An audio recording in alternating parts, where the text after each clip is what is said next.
पहला तथ्य यह है, नेक्स्ट, पहला तथ्य यह है कि क्लाइमेट चेंज, जलवायु परिवर्तन एक दिन में नहीं हुआ है। 100 साल जो ग्रीन हाउस गैसेस हवा में छोड़े गए हैं, उसके आधार पे आज की जलवायु परिवर्तन है climate change. So climate change is not one thing that has resulted because of recent actions. It has the historical actions. And who is historically responsible for? That is this chart. USA has 25% of historical emissions, 400 billion tons. Europe has 22% of historical emissions. China has 13% of historical emissions and India has only 3%. तो भारत केवल 3%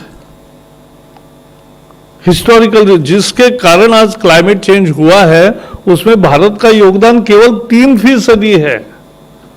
तो इस समस्या को भारत जिम्मेवार नहीं है, लेकिन फिर भी एक जिम्मेदार देश के नाते हम इसका जो उपाय करना है उसमें शामिल हुए हैं। नेक्स्ट, हाँ, यह भी हमें समझना चाहिए कि आज की स्थिति क्या है, आज का पोल्यूशन क्या है, आज का पोल्यूशन नहीं, एमिशन की स्टेटस क्या है। तो आज भी यूनाइटेड स्टेट्स का 15.5% है, 15.52%. No, tons per capita. Tons per capita is 15 tons per capita that is there, and percentage is 13.5%. China का टोटल परसेंटेज में 30% है और पर कैपिटा में 8 टन है, लेकिन भारत का, यूरोप का 8.7% है, यानी पर कैपिटा 6.47 है, लेकिन भारत केवल 6.8% हमारा कंट्रीब्यूशन आज के दिन में है in the emissions, and per capita is 1.9.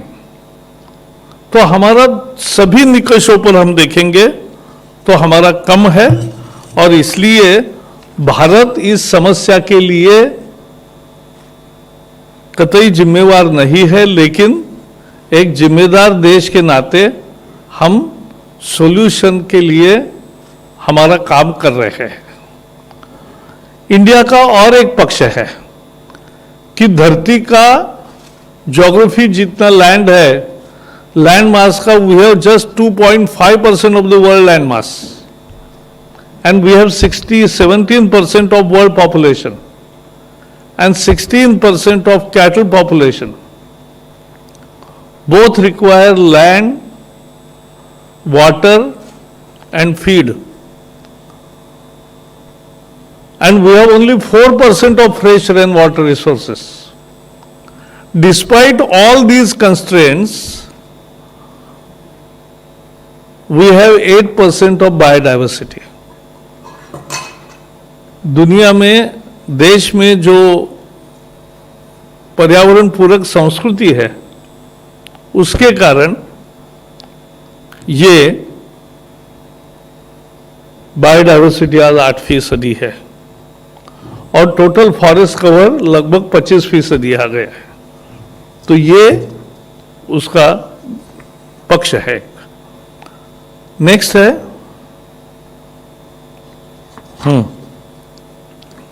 जो हमने इंडिसेस लिए, nationally determined contributions, Paris agreement में 5 साल पहले 12 तारीख को हमने जो मंजूर किया था, वो क्या था?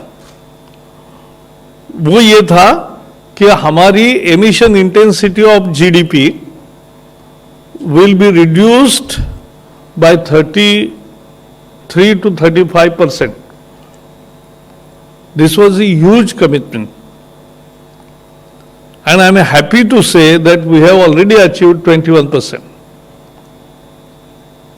So remaining 12-13% we'll achieve in next 10 years. Because Paris Agreement 15 में हुआ, लेकिन अमल अभी 21 से शुरू होगा. तो from 1st January 2021 this will start. और इसीलिए ये एक पहलू है. We have second target था कि we will have electrical power install capacity mix of 40% through renewable by 2030.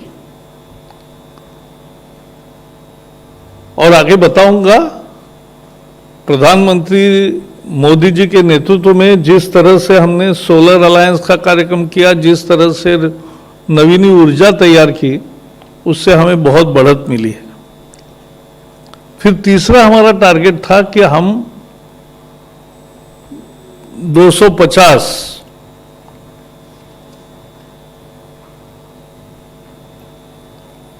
2.5 billion tons of carbon emissions.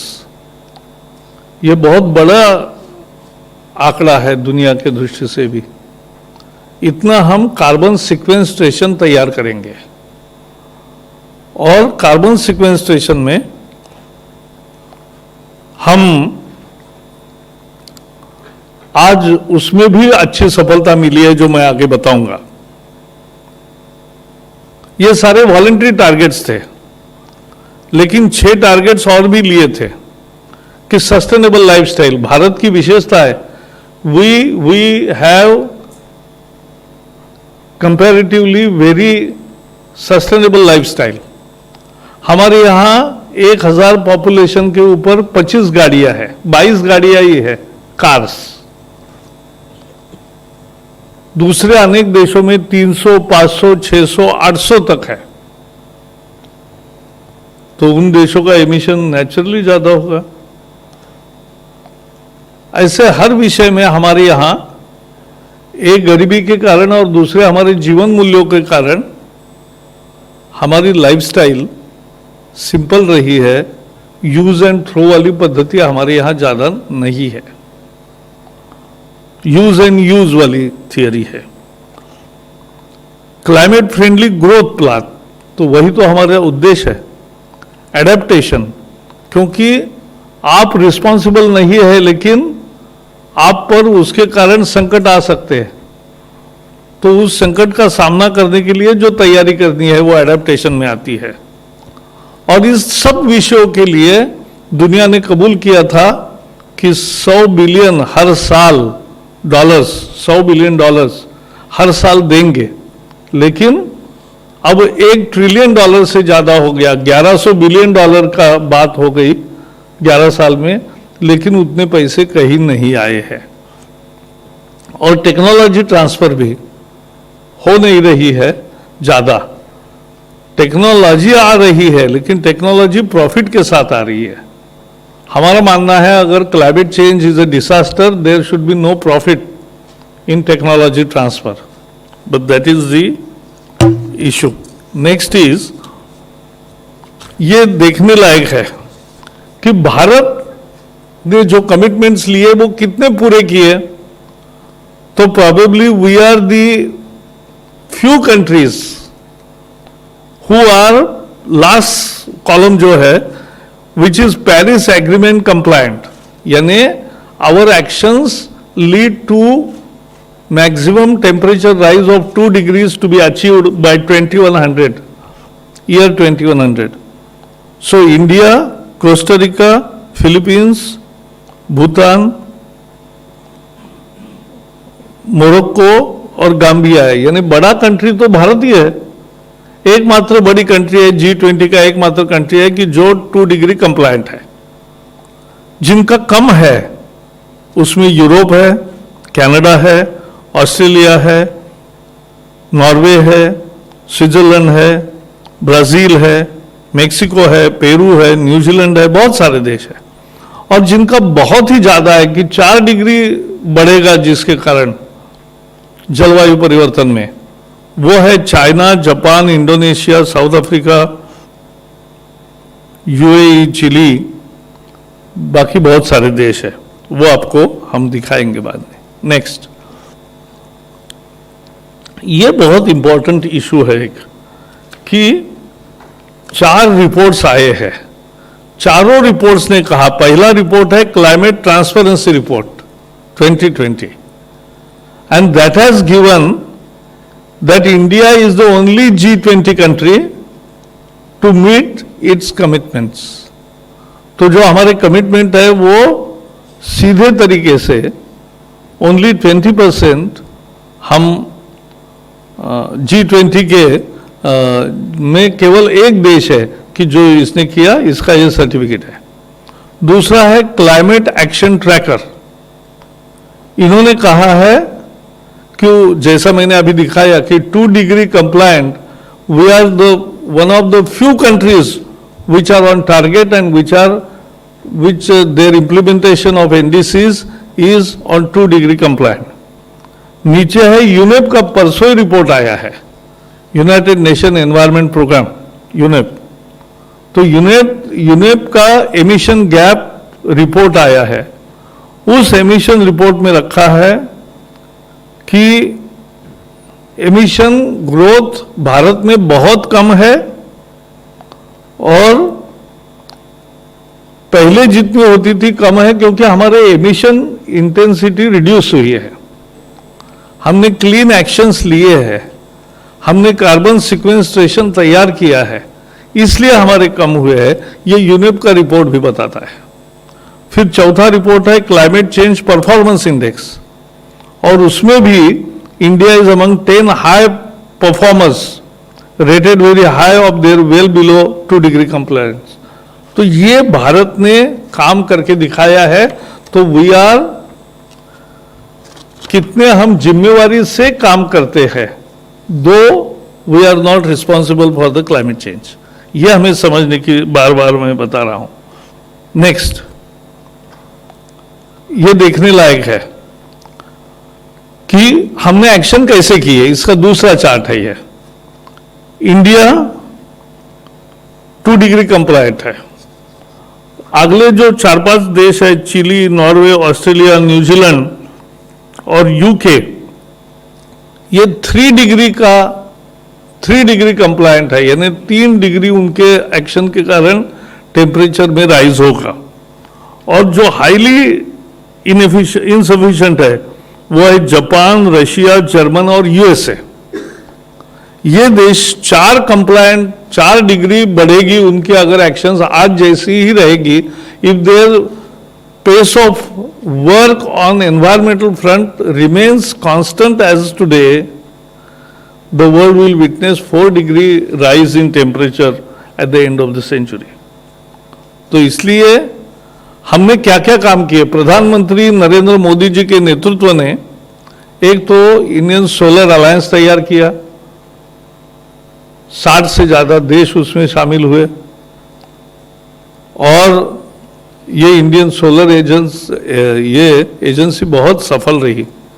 एक लीड आईटी है, लीड आईटी का मतलब है कि इंडस्ट्री एंड ट्रेड का हम लीडरशिप कर रहे हैं, स्वीडन और भारत, और भारत के और बाकी देश दुनिया के इंडस्ट्रीज को बुला के भाई वो कैसे 2 डिग्री कंप्लायंट होंगे, उसकी चर्चा हम करते हैं कि उनका प्लान क्या है और कैसे आगे बढ़ना चाहिए। मिशन इनोवेशन, ये भी प्रधानमंत्री ने न्यूयॉर्क में लॉन्च किया था और आज उसके 24 देश है।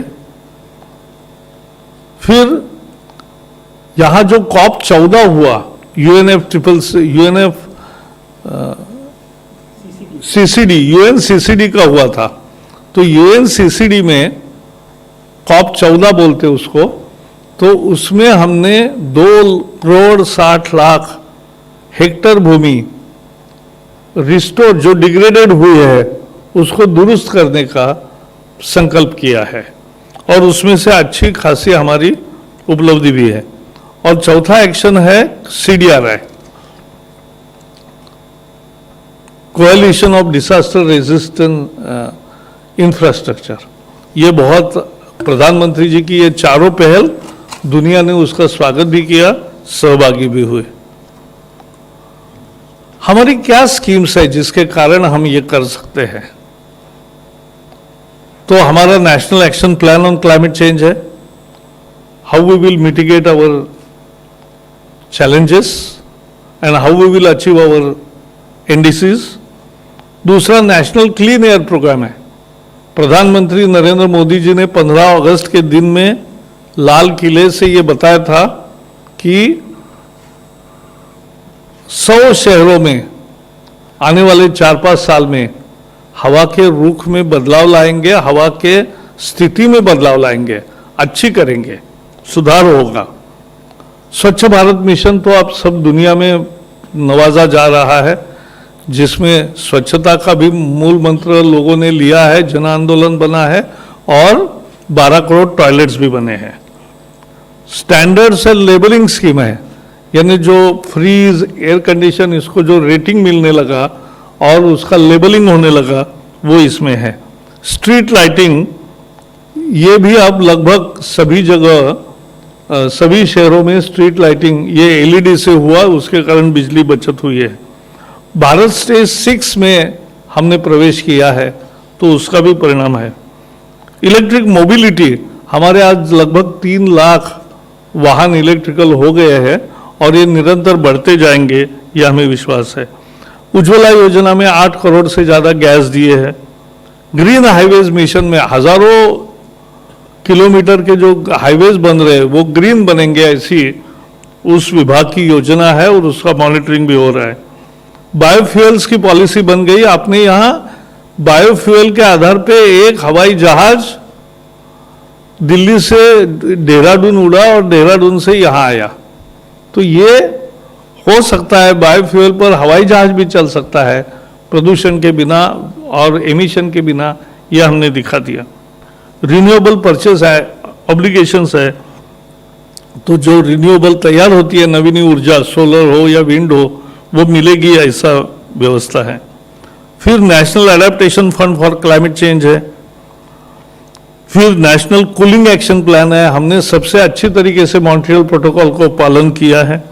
नमामि गंगे प्रोजेक्ट है, वो भी गंगा की सफाई करनी है और उसमें आने वाली सारी गंदगी रोकने का काम बड़े पैमाने पर हो रहा है। Perform, achieve and trade system से इंडस्ट्री को लाभ हुआ है। नेशनल एग्रो फॉरेस्ट्री पॉलिसी से किसान ज़्यादा पेड़ अपने मेड़ पर लगाए, ये काम शुरू हुआ है। जीरो इफेक्ट जीरो डिफेक्ट, ये प्रधानमंत्री की नारा था और सभी इंडस्ट्री ने उसको काम उस पर शुरू किया। Unnat Jyoti affordable, LED for all, 36 crore से ज़्यादा LED बल्ब आज लग गए हैं और वो सस्ते भी मिले हैं और उससे बहुत मात्रा में बिजली की बचत हुई है। कार्बन एमिशन का मुख्य स्मार्ट सिटी मिशन है। स्टील स्क्रैप रिसाइकलिंग पॉलिसी है। एनर्जी कंजर्वेशन बिल्डिंग कोड है। नेशनल अर्बन लाइवलीहुड मिशन है। तो विभिन्न कार्यक्रमों के द्वारा भारत ये कर रहा है।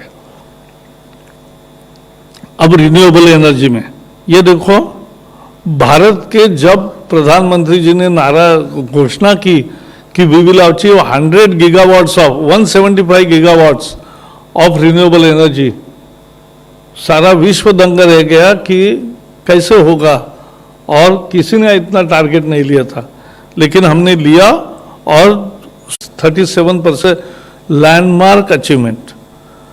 And super critical thermal power plant से avoided 7 million tons of CO2 equivalent. ये from Bharat stage IV and Bharat 6 में आ गए, तो उसका भी फायदा हो रहा है। और एयरपोर्ट अथॉरिटी एयर नेविगेशन के द्वारा रिड्यूसिंग कार्बन फुटप्रिंट कम करने का कोशिश अच्छी सफल हुई है। नेक्स्ट, नेशनल एडेप्टेशन फंड, ये बहुत इम्पोर्टेंट है और यह एडेप्टेशन फंड में 30 कार्यक्रम अभी चल रहे हैं। फिर 1 करोड़ हेक्टर पर डिग्रेडेड लैंड रिस्टोर्ड हो गई है, 2.6 करना है, तो बाकी भी 10 साल में हम पूरी करेंगे, यह हमारा पूरा विश्वास है। हर साल क्रॉप एरिया भी बढ़ रहा है, तो वो भी एक लैंड रिस्टोरेशन का ही हिस्सा है। फिर India tree cover has increase by 15,000 square kilometres in 6 years and total carbon stock increase by 1.62 billion turns. ये कार्बन स्टॉक बढ़ना ये बहुत महत्वपूर्ण है, 2.5 बिलियन टन या 3 बिलियन टन, ये डबल करना है इससे भी, तो वो हम करेंगे। नेक्स्ट, अभी हमने एक सभी इंडस्ट्रीज क्या कर रहे हैं, क्योंकि आखिर वहाँ प्रदूषण होता है, वहाँ एमिशन निकलते हैं, तो एमिशन कम कैसे करेंगे, इसके लिए हमने सीईओज की कॉन्फ्रेंस की, और कॉन्फ्रेंस में जो 24 प्रमुख उद्योग आए थे, उसमें से 4-5 लोगों का यहाँ, क्योंकि प्रेजेंटेशन लंबा न हो इसलिए 5-6 लोगों का यहाँ उल्लेख किया है, यानी दिशा पता चलेगी कि इंडस्ट्रीज भी किस दिशा में काम कर रहे हैं। रिलायंस ने कहा है कि कार्बन न्यूट्रल स्टेटस 2035 तक वो प्राप्त करेंगे। जेएसडब्ल्यू ने कहा है कि CO2 एमिशन 2030 तक 41% कम करेंगे और नेट जीरो एमिशन 2050 में वो होंगे। टेक महिंद्रा ने कहा है कि रिन्यूएबल पावर 50% 2025 तक और कार्बन न्यूट्रलिटी बाय 2030, ये उन्होंने तय किया है उनका लक्ष्य। आईटीसी लिमिटेड ने 50% of its total energy requirement from renewable sources in next decade and 50% emission reduction, ये दोनों टारगेट लिए है। Dalmia cement already 100% renewable energy चल रहा है and doubling the energy productivity by 2030 and carbon negative by 2040। Negative यानी carbon उत्सर्जन जितना होगा उससे ज़्यादा वो सिक्वेंस्ट्रेशन करेंगे। टाटा मोटर्स ने कहा है 100% renewable electricity for operations by 2030। तो ये भारत के उद्योग भी भारत सरकार के प्रयासों में मदद कर रहे हैं और इससे ही देश का पूरा होगा।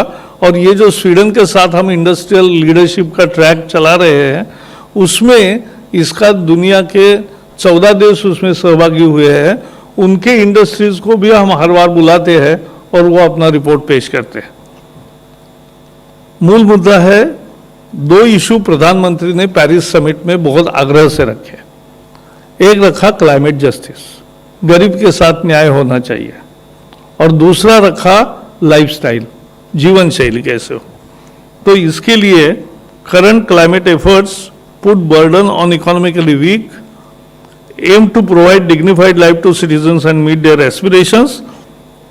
लेकिन जो आज वास्तविकता है कि richest 1% accounted for 15% of historical emissions and poorest 50% only 7%. Richest 10% use 31% of carbon budget, while poorest are 50% have used only 4%. तो विकास के लिए कार्बन उत्सर्जन बढ़ेगा तो उसको जगह तो चाहिए विकसनशील देशों को, तो ये एक मुद्दा है, हम आग्रह से रखते हैं। नेक्स्ट, लास्ट, कॉन्स्टिट्यूटेड हमने एपेक्स कमेटी बनाई है इंप्लीमेंटेशन ऑफ पेरिस एग्रीमेंट के लिए। फिर सभी मंत्रालयों के साथ और सभी उद्योगों के साथ इसका कोऑर्डिनेशन चलता है। हमने इंडस्ट्री के साथ पार्टनरशिप की है और सस्टेनेबल लाइफस्टाइल, यही तो भारत की विशेषता है। भारत में हर चीज का बेवजह फेंक देना ये मंजूर नहीं है, तो जितना ज्यादा से ज्यादा बार बार उपयोग होगा वो हम करते हैं। तो ऐसी सस्टेनेबल लाइफस्टाइल हमारी है, तो वो भी विकसित होते होते भी वो जारी रहे, ये प्रयास है। मुझे जो प्रेजेंटेशन करना वो इतना ही था, 15 स्लाइड से किए हैं और पूरे विषय को आपके सामने रखा है कि भारत ने, I can say in the sum up that India though not a cause of problem of climate change historically, where our contribution is just 3%, and even our present emission level is just 6% of the world what it emits today. But despite this, India has behaved more responsibly than many other countries in mitigating this climate change challenge, and we have walked the talk, and we have nearly achieved our targets of NDCs much before the Paris Agreement actually starts. Remaining targets we will achieve during the course of Paris Agreement till 2030 as promised. And so that's all from my side. So we will always behave internationally also responsible, but our Prime Minister Narendra Modi is giving and providing a dynamic leadership to the cause of environment and to the action plan with huge investments made in sustainable environmental practices. Thank you. नहीं अलग हटके आज हटो मत sir आज अलग हटो मत। ये सर ऐसा है, ये आज का विषय है, बाकी मैं मिलूंगा शाम को, मैं आपके लिए उपलब्ध हूँ। नहीं, बंगाल पर है सर। हाँ, तो बंगाल के बारे में हमने उस पर नहीं, मैं उसका भी बाइट अलग से देने वाला हूँ। ठीक है, ये नहीं। Thank you sir. Yes, thank you friends. हाँ क्या? यस ये एक सवाल है कि इसमें सोलर से रिलेटेड कोई बिल विंटर सेशन, मतलब जब भी सेशन होगा पार्लियामेंट का, सोलर एनर्जी या एनर्जी से रिलेटेड कोई सेपरेट बिल कोई गवर्नमेंट प्लान कर रही है? बिल की जरूरत नहीं है, एक्शन ही चल रही है, तो इसमें कोई बाधा नहीं है। सोलर पावर को इनकरेज करने के लिए नहीं, एनकरेज किया ही है और इसके कारण आप हुए ही है। मैंडेटरी में आपको बताऊं, हमारे जो रिन्यूएबल परचेज ऑब्लिगेशंस हैं वो उसी जो मैंडेटरी हैं, और ये नीतिगत निर्णय रिन्यूएबल परचेज ऑब्लिगेशन का वही इन चीजों को प्रमोट कर रहा है। तो ये एक तरह से सरकार का कमिटमेंट रिन्यूएबल परचेज ऑब्लिगेशन में दर्शाता है। क्योंकि अभी आपके घर में आप अगर सोलर लगाओगे तो वो ग्रिड में लेना बंधनकारी है, वो लेंगे, वो ऑलरेडी है। बहुत बहुत धन्यवाद। धन्यवाद सर।